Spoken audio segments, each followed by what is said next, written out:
સંધાન all Gujarat integrated classroom. સેટેલાઇટના માધ્યમથી જોડતી કડી એટલે સંધાન.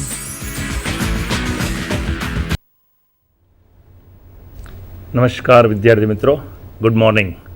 નવા એકેડેમિક વર્ષની આપ સૌ વિદ્યાર્થી મિત્રો અને શિક્ષક મિત્રોને હાર્દિક શુભકામનાઓ. વિદ્યાર્થી મિત્રો, ફરીથી આપણે ભેગા થઈ ગયા છીએ. કેસીજીનું એક ઇનિશિયેટિવ જે ગુજરાતના વિદ્યાર્થીઓ માટે ખૂબ જ ઉપયોગી છે એવા સંધાનના આ પ્રોગ્રામમાં આપ સૌ વિદ્યાર્થીઓ અને શિક્ષક મિત્રોનું હું doctor Harishchandra Rana, Wankaner Doshi arts and commerce કોલેજમાંથી આપનું હાર્દિક સ્વાગત કરું છું. વિદ્યાર્થી મિત્રો, દરેક યુવાનની એક તમન્ના હોય છે કે જીવનમાં એ આગળ ને આગળ વધે, સારામાં સારી રોજગારી પ્રાપ્ત કરે અને જીવનના દરેક ક્ષેત્રમાં સફળ થાય. આવી સફળતા મેળવવા માટે તે અથાગ પ્રયત્ન કરતો હોય છે અને જ્યારે અથાગ પ્રયત્ન કરતા હોય છે તો એવા સમયે માર્ગદર્શન જુદા જુદા પ્રકારનું એને ખૂબ જ ઉપયોગી થાય છે. જ્યારે વિદ્યાર્થી કોઈ નોકરી માટે પ્રયત્ન કરતા હોય છે ત્યારે નોકરી અંગેનું પણ માર્ગદર્શન જરૂરી થઈ પડે છે. શું વિદ્યાર્થીઓ તમે જીવનમાં બનવા માગો છો? શું તમે આઈએએસ ઓફિસર બનવા માગો છો? શું તમે આઈપીએસ ઓફિસર બનવા માગો છો? શું આઈઆરએસ ઓફિસર બનવા માગો છો? Collector, deputy collector, SP, DYSP, police inspector, bank officer, clerk, રેલવેમાં ટિકિટ કલેક્ટર, શું બનવા માગો છો તમે? આ બધા તમારા સપના હોઈ શકે છે. આ સપનાઓ ક્યાં ક્યાં બનવાના હોઈ શકે છે એ આપણે જોઈએ વિદ્યાર્થીઓ મિત્રો. સ્ક્રીન ઉપર આપણે જોઈએ કે ક્યાં ક્યાં સપના તમારા હોઈ શકે છે અને તમે શું બનવા માંગો છો. તમે વિચાર કરો. આ સ્ક્રીન ઉપર તમે જુઓ, જે સ્લાઇડ્સ દેખાય છે એ સ્લાઇડ્સમાં તમારા સપનાઓ છે.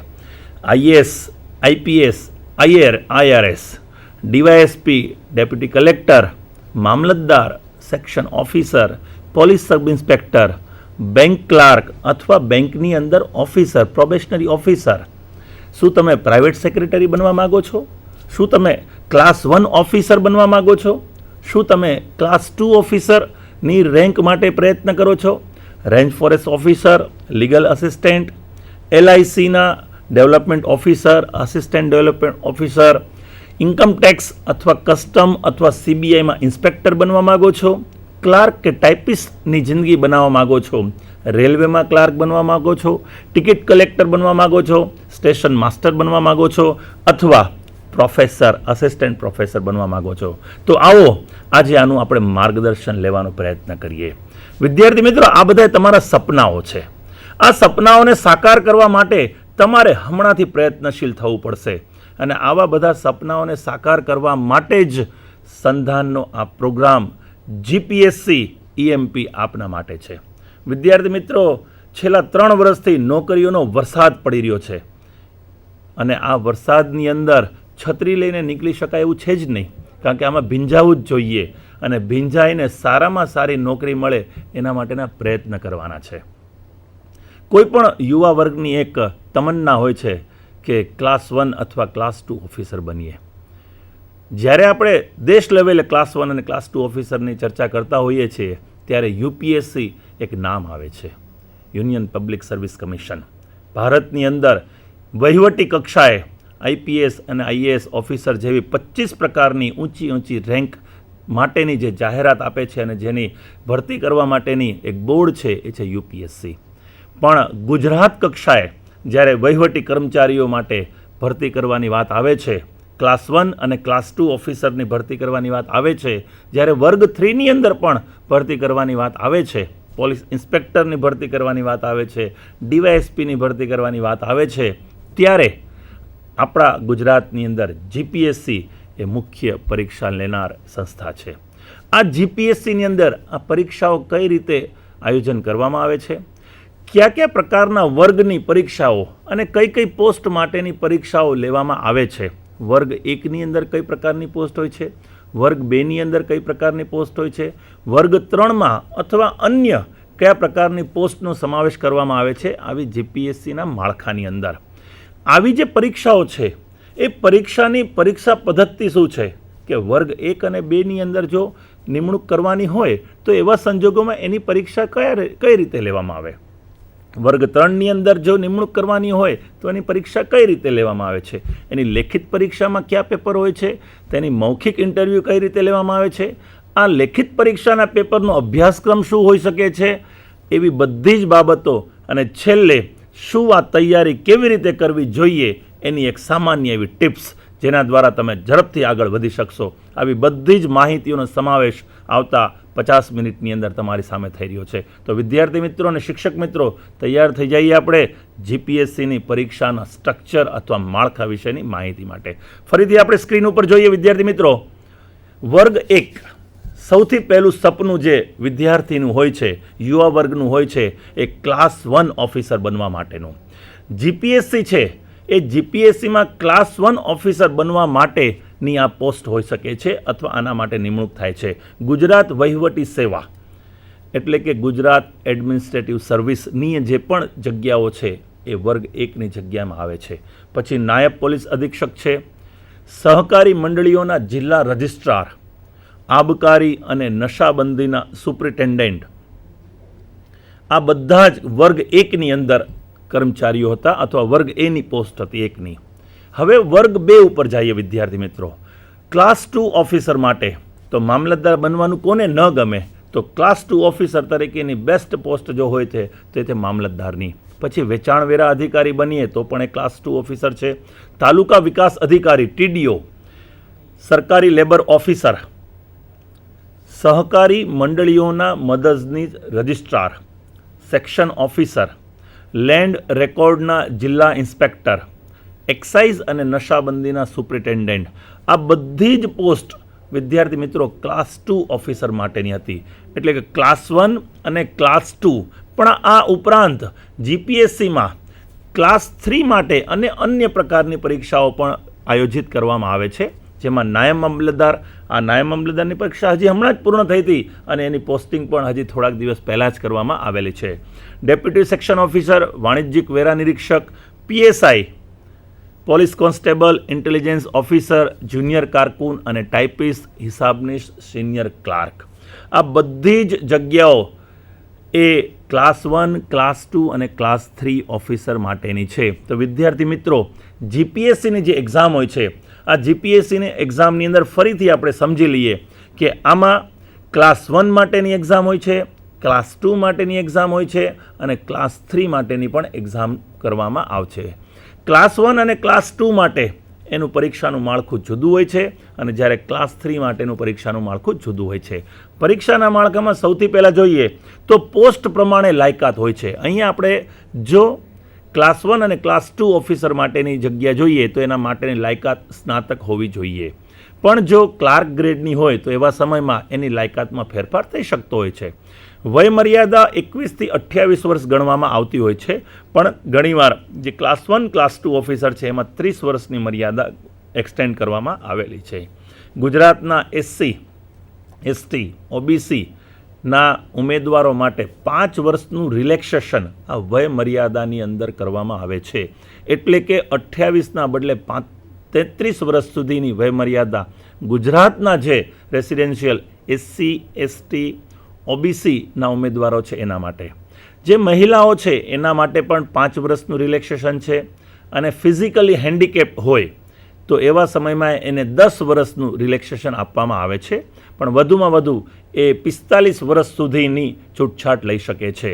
તો આવી રીતે સૌથી પહેલું છે લાયકાત, સ્નાતક હોવી જોઈએ ક્લાસ 1 અને ક્લાસ 2 ઓફિસર માટે, અને અન્ય માટે એ જગ્યા પ્રમાણે એની લાયકાત નક્કી કરવામાં આવે છે.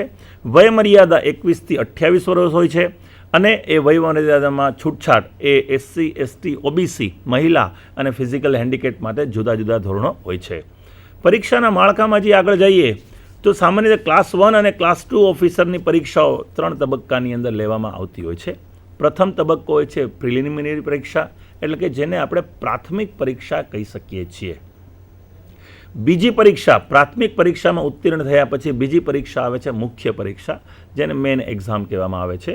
અને ત્રીજું જે પરીક્ષા છે એને પર્સનલ ઇન્ટરવ્યૂ અથવા મૌખિક ઇન્ટરવ્યૂ પણ કહેવામાં આવતું હોય છે. તો આવી રીતે 3 તબક્કાઓની અંદર આ પરીક્ષા લેવામાં આવે છે. જે પ્રાથમિક પરીક્ષા છે, પ્રિલિમ પરીક્ષા છે જેને એમ કહેવાય છે, એમાં 2 પેપરનો સમાવેશ થાય છે. એક પેપર છે જનરલ સ્ટડીઝ, એટલે કે સામાન્ય જ્ઞાન જેને કહી શકાય, સામાન્ય અભ્યાસ જેને કહી શકાય. આ સામાન્ય અભ્યાસની અંદર સામાન્ય જ્ઞાનનો સમાવેશ થાય છે. આ સામાન્ય જ્ઞાનમાં કયા કયા પ્રકારનું જ્ઞાન હોવું જોઈએ તે અંગેની માહિતી આપણે આગળ લેશું. બીજું છે કોઈ પણ એક વિષયની પસંદગી કરવાની હોય છે, અથવા હવે યુપીએસસીનું જે માળખું છે એની અંદર બીજો વિષય થઈ ગયો છે એપ્ટિટ્યૂડ ટેસ્ટ, અને આવો જ એપ્ટિટ્યૂડ ટેસ્ટ આપણા જીપીએસસીના માળખામાં પણ સમાવેશ થઈ શકે છે. આ બે પેપરો મુખ્ય છે જીપીએસસીની અંદર પ્રાથમિક પરીક્ષા માટેના. ફરીથી સમજી લઈએ, પહેલો તબક્કો હંમેશા ક્લાસ 1 અને ક્લાસ 2 માટે આ બે પેપર હોય છે, એક સામાન્ય અભ્યાસ અને બીજું એપ્ટિટ્યૂડ ટેસ્ટ. પહેલો તબક્કો જે વિદ્યાર્થીઓ પસાર કરે છે એને બીજા તબક્કાની પરીક્ષા આપવા મળે છે, બધાને નહીં. પ્રથમ તબક્કાની અંદર જેમણે ફોર્મ ભરેલું છે એમને બધાને જ પરીક્ષા આપવાની હોય છે. આ પ્રથમ તબક્કાની અંદર જે સફળતાપૂર્વક પાસ થયેલા ઉમેદવારો હોય તેમને બીજા તબક્કાની એટલે કે મુખ્ય પરીક્ષા આપવાનું હોય છે.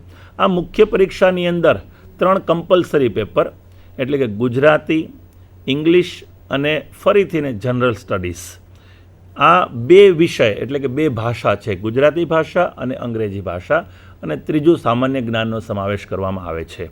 આ 3 કમ્પલસરી પેપર બધા જ ઉમેદવારો માટે સમાન રહે છે. પછી આવે છે 2 સબ્જેક્ટ પેપર.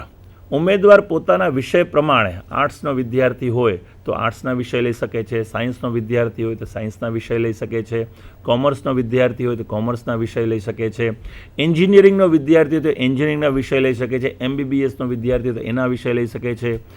જે પણ વિષયમાં બેચલર ડિગ્રી તેમણે મેળવેલી હોય તેને અનુરૂપ એને યોગ્ય લાગે તેવા 2 વિષયોની એણે પસંદગી કરવાની હોય છે. આ વિષયો ક્યાં ક્યાં હોઈ શકે છે એની પણ આપણી પાસે માહિતી છે, એ આપણે આગળની સ્લાઇડ્સમાં જોશું. પણ જે વિદ્યાર્થીઓ અથવા જે ઉમેદવારો આ પ્રાથમિક પરીક્ષા પાસ કરી લે છે એમણે મેઇન પરીક્ષાની અંદર પરીક્ષા આપવાની હોય છે, અને એમાં આ મુખ્ય 5 પેપરો છે, જેમાં 3 કમ્પલસરી છે બધા જ પ્રકારના ઉમેદવારો માટે, અને 2 વિષય સબ્જેક્ટ રિલેટેડ હોય છે જેની પસંદગી ઉમેદવારોએ કરવાની રહે છે. ત્યારબાદ જોઈએ આપણે જે ઉમેદવારો સફળતાપૂર્વક બીજા તબક્કામાંથી એટલે કે મુખ્ય પરીક્ષામાંથી પસાર થઈ જાય છે એવા વિદ્યાર્થીઓ અથવા ઉમેદવારોનું પર્સનલ ઇન્ટરવ્યૂ 100 માર્કનું લેવામાં આવે છે. અને આ 3 ને આધારે યુપીએસસીની પરીક્ષાની અંદર જે પ્રાથમિક પરીક્ષા છે એને મહત્ત્વ આપવામાં નથી આવતું, એ માત્ર ને માત્ર પાસિંગ કરવા માટેનું જ હોય છે. પણ જે મેઇન એક્ઝામ અને પર્સનલ ઇન્ટરવ્યૂ હોય છે એ બંનેની માર્કિંગના આધારે જ તેને નિમણૂક કરવામાં આવે છે, અને આપણે પણ એ જ રીતે પ્રયત્ન છે જીપીએસસીની અંદર પણ આ 3ને ધ્યાનમાં લઈ અને પછી આગળ નિમણૂકના પ્રયત્ન કરવામાં આવે છે. તો કોઈ પણ વિદ્યાર્થીએ, ઉમેદવારે જો જીપીએસસીમાં ક્લાસ 1 અને ક્લાસ 2 તરીકે સફળ થવું હોય તો એવા સંજોગોમાં એણે આ 3 તબક્કાની અંદર આગળ વધવું પડે છે. ફરીથી સમજી લઈએ વિદ્યાર્થી મિત્ર કે આ 3 તબક્કા ક્યાં છે. તો સૌથી પહેલો છે પ્રાથમિક પરીક્ષા. આ પ્રાથમિક પરીક્ષાના 2 પેપરો છે, સામાન્ય જ્ઞાન અને એપ્ટિટ્યૂડ ટેસ્ટ. પછી બીજો તબક્કો આવે છે મુખ્ય પરીક્ષા, જેમાં 5 પેપર હોય છે, જેના 3 પેપરો બધા જ માટે ફરજિયાત છે. એમાં 2 વિષયો છે એ ભાષાના છે, ગુજરાતી અને અંગ્રેજી, અને ત્રીજો વિષય હોય છે સામાન્ય અભ્યાસ અથવા સામાન્ય જ્ઞાન, અને 2 વિષય એને પોતાના પસંદ કરવાના હોય છે. અને ત્રીજો તબક્કો આવે છે પર્સનલ ઇન્ટરવ્યૂનો. આ 3 તબક્કામાંથી પસાર થઈ અને ક્લાસ 1 અને ક્લાસ 2 ઓફિસર તરીકેની નિમણૂક મેળવી શકાતી હોય છે. હવે આપણે સ્ક્રીન ઉપર જોઈએ કે મુખ્ય પેપરો ક્યાં ક્યાં છે. ફરીથી જે આપણે હમણાં પેપરોની ચર્ચા કરી અગાઉ, જે પ્રાથમિક પરીક્ષા અને પછી મુખ્ય પરીક્ષામાં, એના આધારે નક્કી થાય છે કે કયા પેપરો હોય છે. તો કે સામાન્ય જ્ઞાન કે સામાન્ય અભ્યાસ એનું એક પેપર મુખ્ય પેપર હોય છે. દરેક સ્પર્ધાત્મક પરીક્ષામાં વિદ્યાર્થી મિત્રો યાદ રાખજો, માત્ર જીપીએસસી નહીં પણ કોઈ પણ સ્પર્ધાત્મક પરીક્ષા હોય, પછી યુપીએસસીની હોય, જીપીએસસીની હોય, બેંકની હોય, રેલવેની હોય, સ્ટાફ સિલેક્શન કમિશનની હોય, LICની હોય, કોઈ પણ સ્પર્ધાત્મક પરીક્ષા હશે, આ સ્પર્ધાત્મક પરીક્ષામાં સામાન્ય જ્ઞાન કે સામાન્ય અભ્યાસનું પેપર રહેવાનું જ ફરજિયાત છે. નંબર 2 બીજું પેપર અંગ્રેજી અને અથવા ગુજરાતી, આપણા ગુજરાતની અંદર જ્યારે આપણે જોઈ રહ્યા છીએ અને હમણાં જે આપણે પરીક્ષાનું માળખું જોયું એની અંદર મુખ્ય પરીક્ષાની અંદર અંગ્રેજી અને ગુજરાતી બંનેનો સમાવેશ કરવામાં આવતો હોય છે. ગુજરાતની લેવલની જે પરીક્ષાઓ છે એમાં ગુજરાતી ભાષાને પણ સમાવેશ કરવામાં આવેલો હોય છે. પણ રાષ્ટ્રીય કક્ષાની યુપીએસસી સિવાયની જો પરીક્ષા હોય, કારણ કે યુપીએસસીમાં વિષયની પસંદગી મળે છે, એની અંદર ગુજરાતી ભાષા રાખી શકાય છે. પણ રાષ્ટ્રીય કક્ષાની અન્ય સ્પર્ધાત્મક પરીક્ષાઓ જેવી કે બેંકની પરીક્ષા હોય, રેલવેની પરીક્ષા હોય, સ્ટાફ સિલેક્શનની પરીક્ષા હોય, એની અંદર અંગ્રેજી ભાષા જ ફરજિયાત હોય છે. એની અંદર ગુજરાતીને સ્થાન આપવામાં આવતું નથી. ત્રીજું જે પેપર હોય છે એ સામાન્ય માનસિક ક્ષમતા, એટલે કે અહીં તમારી કેપેસિટી જે છે માનસિક ક્ષમતાની, સામાન્ય જ્ઞાનની, એટલે કે તમને જે એપ્ટિટ્યૂડ ટેસ્ટ છે એ એપ્ટિટ્યૂડ ટેસ્ટની અંદર બે પ્રકાર પડે છે. એક રિઝનિંગ એપ્ટિટ્યૂડ ટેસ્ટ, એટલે કે સામાન્ય માનસિક ક્ષમતા જેને કહી શકાય છે, અને એક મેથેમેટિકલ એપ્ટિટ્યૂડ ટેસ્ટ, એ સામાન્ય ગાણિતિક ક્ષમતા.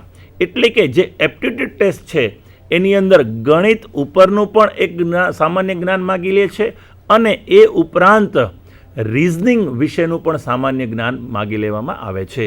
એટલે આ બે પ્રકારના પેપરો એક જ પેપરમાં ઘણીવાર સમાવેશ થતા હોય છે અને ઘણીવાર બંનેના જુદા જુદા પેપરોનો પણ સમાવેશ થતો હોય છે. અને છેલ્લું છે એ વિષયલક્ષી પેપરો, એટલે કે જે વિષય વિદ્યાર્થી પોતાના ઉમેદવાર પોતાના વિષય અંગેના પેપર પસંદ કરી શકે છે એ પેપરો. એટલે કોઈપણ સ્પર્ધાત્મક પરીક્ષા હોય એની અંદર પહેલા 4 તો ફરજિયાત છે, એટલે કે સામાન્ય જ્ઞાન કે સામાન્ય અભ્યાસ, નંબર 2 ભાષા એ અંગ્રેજી અને ગુજરાતી, સામાન્ય માનસિક ક્ષમતા રિઝનિંગ એપ્ટિટ્યૂડ ટેસ્ટ, અને નંબર 4 સામાન્ય ગાણિતિક ક્ષમતા એટલે કે મેથેમેટિકલ એપ્ટિટ્યૂડ ટેસ્ટ. આ ચારે ચાર